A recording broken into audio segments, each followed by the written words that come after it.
네, 12월 4일 신앙과 신학사랑방 목요 모임 오늘은 나를 찾아가기 순서입니다. 아, 사회선교 신학자 강충근 목사님 모시고 한 사회선교 목회자의 현상학적 고백이라는 제목으로 말씀을 듣도록 하겠습니다. 우리 강충근 목사님 시작해 주시죠. 안녕하세요. 강충건 목사입니다. 사실은 저는 어렸을 때 서원 기도를 해가지고 장가를 안 가려고 했습니다. 서원 기도를 해가지고 그런데 나이를 먹고 이제 목회를 하려고 그러니까 혼자 살면은 도대체 먹기가 어려울 것 같아가지고 어, 하나님하고 그 단판을 벌려야 되었습니다. 이거 서원 기도하면 물리면 안 되는데 이거 물립시다.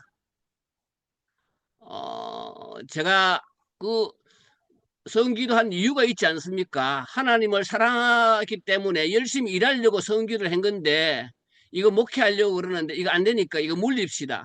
내가 가지고 있는 진정성이 어디 있는지 당신이 좀 확인을 해봐야 되지 않겠는가? 그래서 갈등 속에서 어, 졸업과 동시에 어, 결혼하고 입학을 하고 3주 동안에 졸업, 결혼, 또 다른 입학 3주 동안에 그런 일을 치르고 그리고 얼마 되지 않았어 한 달이 채 지나지 않아서 교회를 개척을 했습니다. 그래서 개척을 해가지고 개척했을 때 원래 제가 아무것도 없는 사람이기 때문에 그냥 돈 한 푼 없이 그냥 교회를 집에서 개척을 했습니다. 지하 빌라 13평짜리에서 결혼과 함께 개척을 시작을 했고요. 1년 6개월이 지나서 조그만 20평 정도 되는 공간을 얻어가지고 이제 교회 창립 예배를 드리게 되었습니다. 사실은 이런 걸 무서운 걸 모르는 이유는 제가 청소년 시기를 말씀드리지 않았지만은 저에게 있어서 가장 큰 숙제는 가난이라고 하는 고민이었습니다. 가난 때문에 하나님을 만나게 되었고 가난이라고 하는 것 때문에 많은 고난의 길들이 제 삶 속에 늘 쫓아다녔습니다. 그렇게 해서 중학교를 졸업하자마자 졸업식도 못하고 서울에 올라와서 강야의 길을 고학을 하면서 살아야만 했고 거기에서 정말로 야곱과 야곱의 그러한 경험들, 요셉의 그러한 경험들이 성경에 쓰여져 있는 경험들이 아니라 그 당시에 학창 시절에는 그냥 성경에서 야곱의 인물과 요셉의 인물들이 그냥 책장을 뚫고 나올 정도의 그러한 경험적인 일들이 있었기 때문에 교회를 아무것도 없이 개척을 할 수가 있었습니다. 강대상도 제 손으로 만들고 모든 것들을 제 손으로 만들어서 교회를 개척을 시작을 했습니다. 특별히 IMF가 터지자마자 98년도에 개척을 했는데 제가 그렇게 것들은 개척을 한 이유는 제 삶의 자리가 늘 생각해 왔던 것들이 남들이 간 길들을 쫓아가는 것은 인생이 재미가 없기 때문에 남들이 쫓아가는 길은 내가 가지 않는다. 대신 남들이 가지 않은 길을 내가 오솔길이든지 길을 만들어 놓고 누군가 그 길을 편안하게 쫓아오는 것을 은근히 즐거워하고 행복해하고 기뻐하는 부분들이기 때문에 나는 그 길을 선택하겠다. 그래서 지금도 그 길이 남들은 속된 이야기를 하면은 개고생 한다고 그러는데 저는 엄청나게 행복합니다. 저는 그 길이 너무나도 기쁘고 행복하고 그렇게 살고 있습니다. 혹시 제 아이들이라든지 가족들이 어떻게 생각하는지는 또 다른 숙제가 될 것 같습니다. 어쨌든 어, 개척이라고 하는 것은 그렇게 간단한 일은 아니지만은 개척이 저에게 교회의 탄생만이 되는 것이 아니라 목회자의 또 다른 탄생이라고 그렇게 생각이 되어졌습니다. 제가 생각했을 때도 썩 괜찮은 생각이라고 생각했는데 그렇게 괜찮은 생각을 하면은 목회가 좀 잘 될 거라고 생각했는데 목회가 그렇게 잘 되지 않았습니다. 목회라고 하는 것이 결국에는 사람을 만나는 일이고 그러는데 개척을 하자마자 어, 결혼과 함께 뭐 이런저런 시작하다가 6개월 만에 만났던 영국에서 여정도 풀리지 않고 잠깐 나와서 만나가지고 했던 결혼한 사람이 결혼하자마자 아이들 1살, 2살 교회 개척해 놔놓고 3년 만에 하늘나라로 가야만 했습니다. 그래서 괜찮을 줄 알았는데 그 손도 대볼 수 없을 정도로 89일 만에 그 병 소식을 듣고 하자마자 89일 만에 보내야만 했습니다. 그렇게 보내고 난 다음에 교회는 청년들 몇 명이 있었는데 저 청년들 몇 명이 스캔들로 인해 가지고 교회 공동체가 완전 파산이 되는 부분들이고 그리고 그 사이에 20평짜리 공간을 얻었는데 어, 재개발로 인해 가지고 업자가 주택에게 강제적으로 나가야만 하는 상황이었습니다. 그러는 상황에 저도 또 갑상선 암이 걸려가지고 의사 선생님이 당신 이거 안 하면은 목소리를 잃을 수 있다.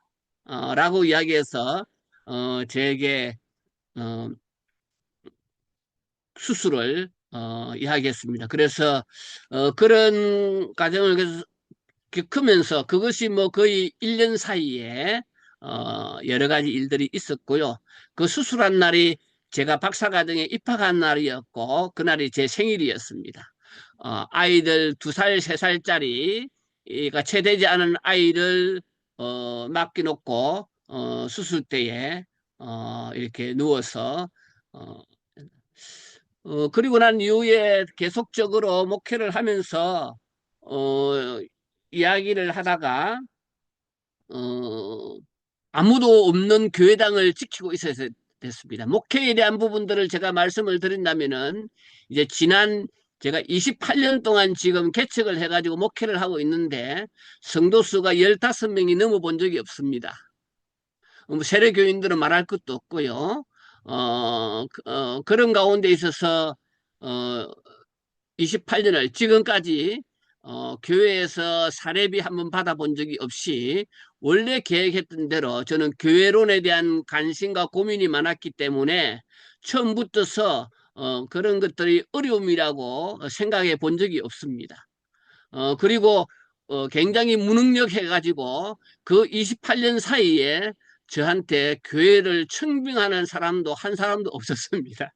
얼마만큼 무능력했으면은 저한테 28년 동안 목회를 하면서 저한테 청빙하는 사람이 없었고 또 청빙을 해도 제가 갈 사람도 아니지만은 어쨌든 청빙한 경우들이 없었습니다.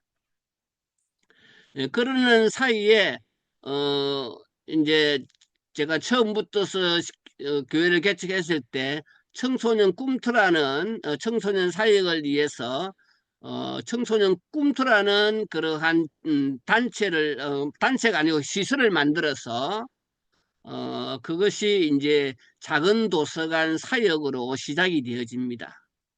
작은 도서관 그 당시에는 마을 문고였어요. 마을 문고였는데 그렇게 시작을 했는데 사실 그것을 시작하는 것은 찾아가는 선교가 아니라 찾아오게 하는 선교로서의 플랫폼이 되어야 되겠고 또 교회 공동체가 늘 문을 닫아 놓고 있는데 교회 공동체가 어떻게 하면은 지역사회의 열린 공간으로 쓰일 수 있겠는가 이제 하는 부분들에 있어서 찾아가는 선교로도 중요하지만은 찾아오게 하는 선교들도 중요하다. 예, 그것이 이제 작은 도서관이었습니다. 그래서 이제 그런 것들을 통해서 이후에는 음, 계속적으로 성경적인 그러한 그 기독교 신앙에 대한 한국 사회의 그러한 그 불편한 부분들이 너무너무 많이 있어서 도전과 또한 여러 가지 이게 교회일까? 제가 목회를 하면서도 이게 교회일까? 이게 교회가 해야 되는 일일까? 그래서 너무너무 불편한 마음들이 많이 있었죠. 기본적으로 어릴 적부터서 반항적인 기질을 그 가지고 있었던 부분들이 있는데 이런 부분들에 있어서 저항 의식이 있었고 그리고 기독교 신앙이 이 정도 수준밖에 안 되는가? 우리가 믿고 있는 하나님을 이렇게 밖에 믿지 못하고 있는가 하는 것에 대한 불편한 부분들이 너무너무 많이 있었습니다. 이제 그런 가운데서 이제 신앙적이고 신학적인 고민들이 있었고 그것을 기독교 신앙적으로 어떻게 해석해 낼까 하는 것들이 있었죠. 근데 그 이전에 이렇게 생각했던 이유들은 저는 어릴 적부터서 전통적인 교회 속에서 생활해 왔는데 대학에 입학을 했을 때 신학교에 들어갔을 때 그때 제한테 신학적인 지평을 넓혀준 부분들이 뭐냐면은 함석헌 선생을 만날 수 있었던 겁니다. 그러니까 직접 만났던 것들이 아니었고 대학 1학년 때 교양 과목에 한국사가 했는데 그 한국사에 강의하는 그 교재가 뜻으로 본 한국 역사였습니다. 그래서 저하고는 전혀 다른 그러한 도전과 과제가 되었고 그로 인해서 뜻으로 본 한국 역사를 통해서 역사에 대한 깊은 관심을 가지게 되었고 그리고 그 속에서 함 선생님을 만나면서 그 시대의 고민들을 보면서 사실은 뜻으로 본 한국 역사보다는 그 이후에 제가 이제 책을 읽으면서 읽었던 것이 한국 기독교는 무엇을 하려는가. 저는 제가 중학교 2학년 때부터 목사가 되기 위해서 선교사가 되기 위해서 철저하게 준비를 해온 사람이었기 때문에 그 부분에 대해서 많은 고민들이 있었죠. 그런데 한국 기독교는 무엇을 하려는가 그 책을 읽으면서 저에게는 굉장한 신앙의 본질과 기독교에 대한 그러한 것들이 굉장히 나의 지평을 넓혀주는 그런 계기가 되었고 그래서 함 선생님의 여러 책들을 보고 또 그분이 살았던 사회 참여적인 부분들이 무엇이 있는지를 추적해 가고 그런 삶의 행동의 자치들을 따라가게 되었습니다. 물론 이해하지 못하는 부분들도 많이 있었고요. 그게 역사 속에서 내가 해야 될 부분이 무엇이겠는가? 기독교 신앙을 어떻게 찾아야 되는가? 하는 질문들 속에서 어, 젊은 시절들을 보내고 교회를 개척할 때도 이제 그런 관점에서 어, 생각들이 많이 있었고 또 하나의 중요한 영향을 받고 존 스토트 목사의 기독 존 스토트 목사의 총체적인 그 로단 언약을 기한했을 했던 그 부분들이 제가 대학을 졸업하기 전에 그래서 제 나름대로 가지고 있는 총체적인 선교에 대한 그런 부분에서 선교학적인 그러한 깊은 고민들을 하게 되었습니다. 물론 그 당시에 제가 대학을 졸업할 때쯤 되어서 일단은 우리 한국 사회에 지금은 다른 행태로 나누어지면 기독교 대학 설립 동력회라고 있었어요. 지금은 기독교 학문연구회이고 뭐 그 동력자들이 지금 한동대학을 다 세우고 했던 분들인데 거기에 신앙을 어떻게, 신앙과 학문을 어떻게 조화롭게 할 수 있을 것인가 하는 것들에 대해서 관심을 많이 가지고 있었고, 거기에 따라서 내가 가지고 있는 신앙을 어떻게 학문적으로 설명해 낼 수 있을 것인가 하는 것들이 저한테 중요한 화두가 되었습니다. 그런 속에서 이제 목회를 하게 되어졌고, 모든 관점들이 그런 맥락에서 선교적인 부분들로 연결이 되어졌습니다. 그 선교적인 부분들로 연결된 이유는 제가 목회 부분들에서 오직 선교가 될 수 있는 것은, 제가 신학 공부를 하다가 군대 갔다 다시 일반 대학에서 경영학을 공부하게 되었는데, 경영학을 공부할 때마다 어, 기업이란 무엇인가 했을 때 저는 교회란 무엇인가에 대해서 개 4년 동안에 끊임없는 질문을 있었습니다. 그래서 기업의 사회적 역할을 이야기할 때 교회의 사회적 역할은 무엇인가? 이게 저에게 있어서는 4년 동안 끊임없는 질문이었고, 생산관리와 인상관리와 그 마케팅이라든 이런 것들을 교회의 관점에서 많은 고민들을 이렇게 하면서, 도대체 교회가 어떤 종교적인 기능 말고 사회적인 역할을 어떻게 해야 될 것인가 하는 것들에 대해서 굉장한 고민들이 있었죠. 그 고민들은 단순하게 교회를 키워간다는 그런 게 아니라, 어떻게 하면은 기업이 계속적으로 유지해 나가고 이해관계자들을 만족시켜 줄 수 있을 것인가, 이런 부분들에 있어서 교회를 찾아 나오는 고객들에게 무엇을, 영적 상품에 대해서 어떤 것들을 제공해 주어야 하는가에 대한 고민들이 많이 있었던 것들이죠. 그걸 위해서 사실은 80년대 신학교 처음 들어가 했을 때, 그 당시에 80년 초반에 들어갔을 때 한국 교회 영적 기상도를 알기 위해서 한 6개월 과정들을, 한국 교회의 유명한 교회를 영적 기상도를 살펴보기 위해서 6개월 동안 정도를 교회를 순회를 했습니다. 그리고 정확하게 10년이 지나가지고 다시 대학원에 갔을 때, 배가 고픔에도 불구하고 남들은 MDB 선교 사역하면서 전도사 사역을 하고 있는데, 저는 1년 동안에 한국 교회의 유명한 교회들이 10년 이후에 영적 기상도가 어떻게 바뀌는가 하는 것들을 살피기 위해서 유명한 교회, 이름난 교회, 특별한 교회, 그 중에 한 교회가 지성수 목사님의 교회였습니다.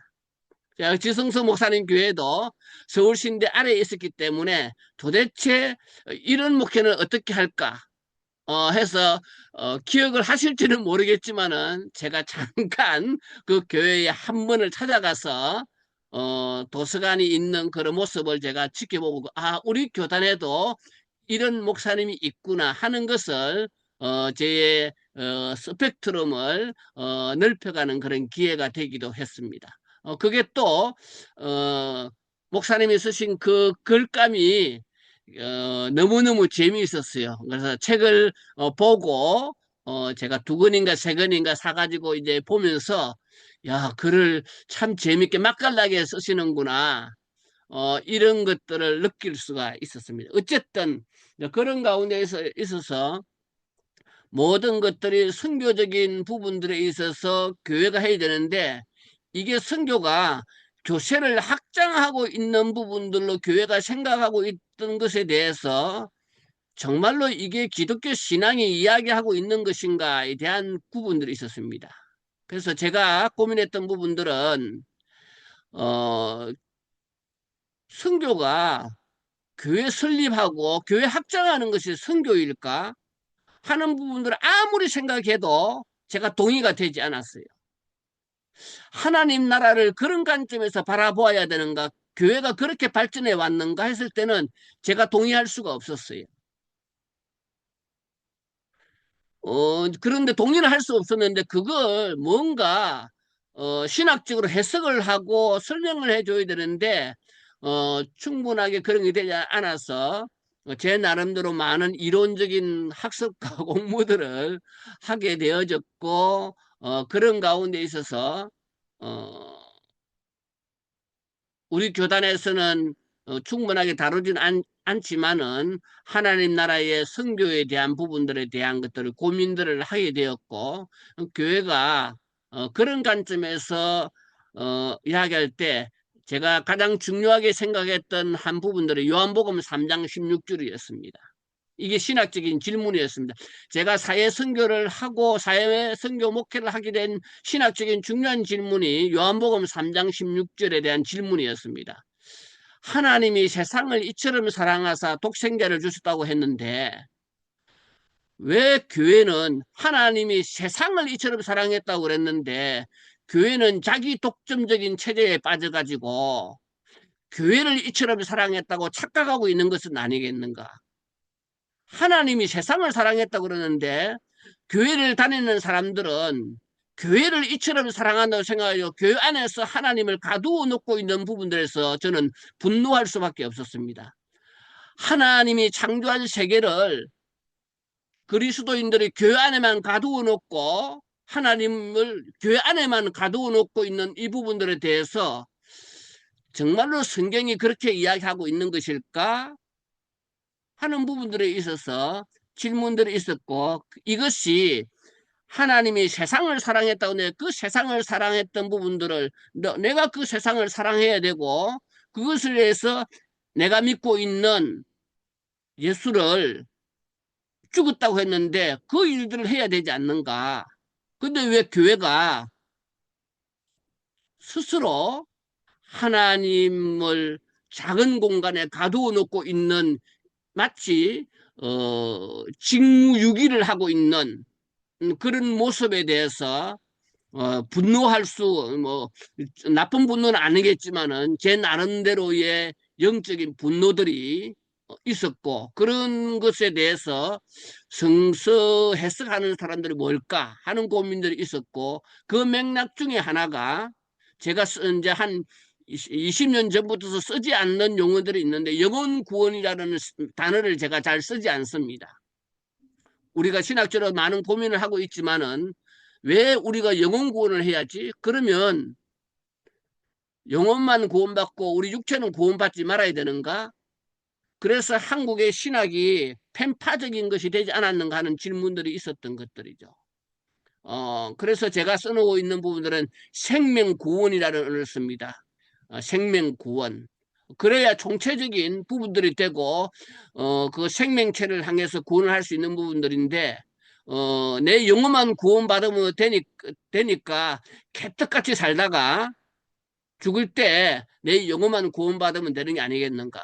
이렇게 기독교 신앙을 천박하게 만드는 어느 자체에 대해서 불편함들이 있었고요. 그래서 영혼 구원이 아닌 생명 구원을 위한 것들이 무엇일까? 그것이 하나님이 처음에 창조했던 그 관심들에 대한 것들이 주목이 되어야 되는데 그러지 못한 고민들이 있어서 그것이 사회 선교를 하게 된 부분들이었고 그런 가운데서 이제 도서관부터 시작해서 노인복지센터, 효교육원, 그다음에 웰다인 교육문화연구원, 통일교육복지센터 이런 플랫폼들을 만들어서 제 나름대로의 했던 부분들이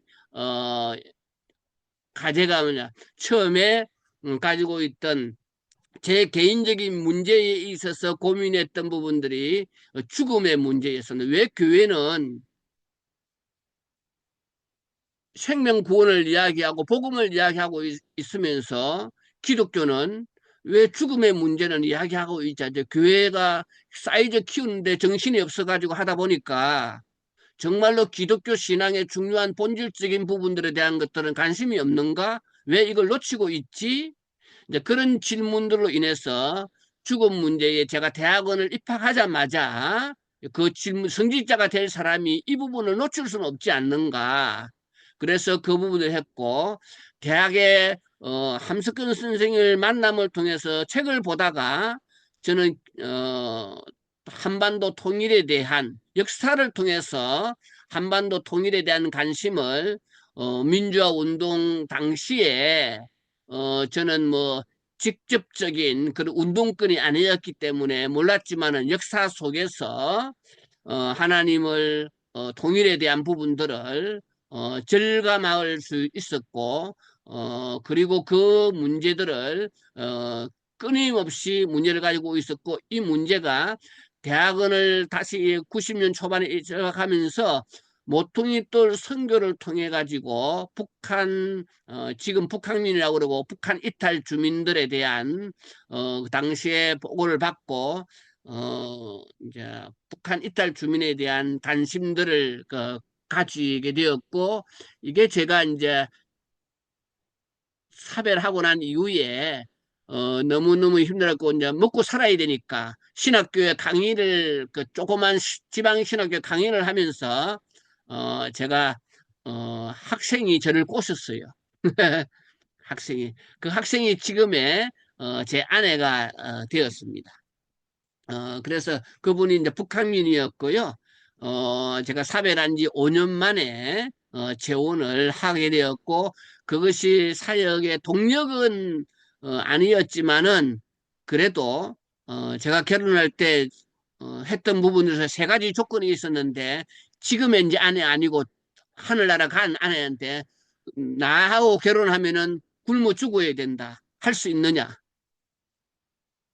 두 번째, 당신이 할 수 있는 역량이 있었지만은, 그러나 남편이 하는 일들에 대해서 우선시해야 된다.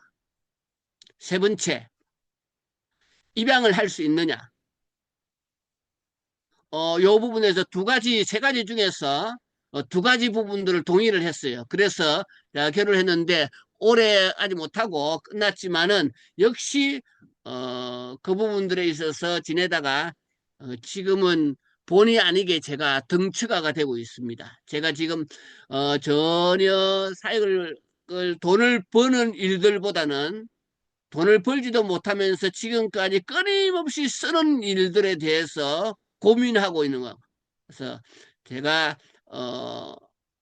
개인적으로 이건 제 가족 이야기인데, 제 위에 있는 형님한테 제가 어릴 중학교를 다닐 때 나는 많은 사람들이 많은 사람들이 돈 버는 일에 혈안이 되어져 있는데 나는 돈 쓰는 일에 모든 일을 집중해 나가겠다. 이 소리를 했다가 형한테 오지게 혼이 났던 적이 있었는데, 여전히 그 질문이 지금까지 돈 쓰는 일에 대해서 관심을 가지고 있습니다.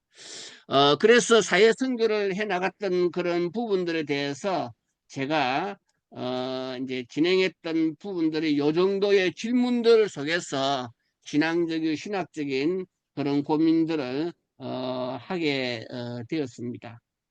뭐 나머지 오명에 대한 것들은 다들 알고 있는 것들인데, 어쨌든 저는 모든 것들이 생명 구원에 대한 것들에 대해서 우리의 오감이 열려 있어야 된다라는 부분들에 있어서 교회 공동체가 또 그 일들을 위해서 제가 교회 개척한 이후에 성도들이 없는 성전을 지키면서 어, 거의 두 명, 세 명을 데리고 20년을 제가 목회를 했거든요.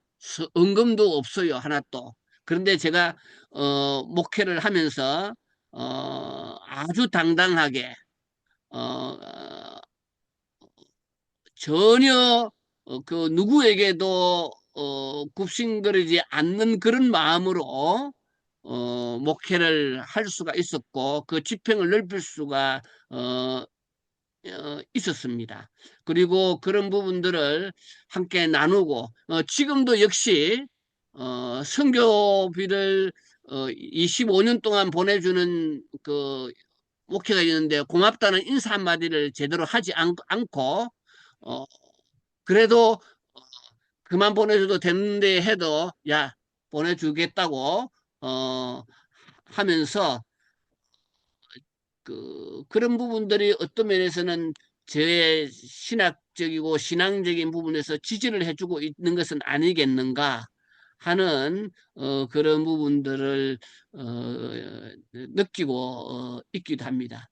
이제 남아있는 그런 부분들에 대해서 제가 뭐 이런 3O의 마음하고 그런 것들 좋은 계획과 의도들이 좋은 결과만은 온다고는 보지 않지만은 그럼에도 불구하고 저는 어, 실패를 실패를 당당하게 실패할 수 있는 용기도 있어야 된다고 생각하는 사람입니다.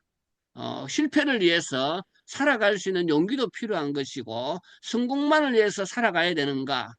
그건 인생이 아니다라고 이렇게 생각을 하면서 제가 가고 있는 이 과정 자체가 의미 있는 길이라고 생각하고 그래서 생명과 제게 주어져 있는 이 소명과 사명 그리고 제가 천명이라고 이야기했는데 이 천명은 죽음 제 개인적인 문제에 있어서는 죽음의 문제를 한국 사회에 공유해 나가는 것들 그리고 대한민국에 풀어야 할 과제인 어, 한반도 통일에 대한 이 문제들 그리고 지구 공동체가 하나님이 만들어 놓으신 이 지구 공동체의 문제에 지속 가능한 발전을 위한 생태계의 문제에 대한 것들 이 세 가지 축을 가지고 끊임없이 선교적인 과제 많은 사람들이 선교를 나갈 때 저는 사회 문제를 어떻게 하면은 사회 선교의 관점에서 풀어갈 수 있을까? 그래서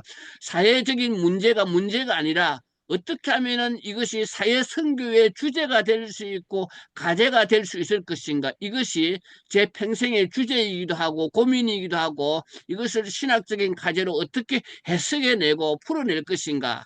요 고민들 속에서 지금까지 사역을 펼쳐가고 있습니다.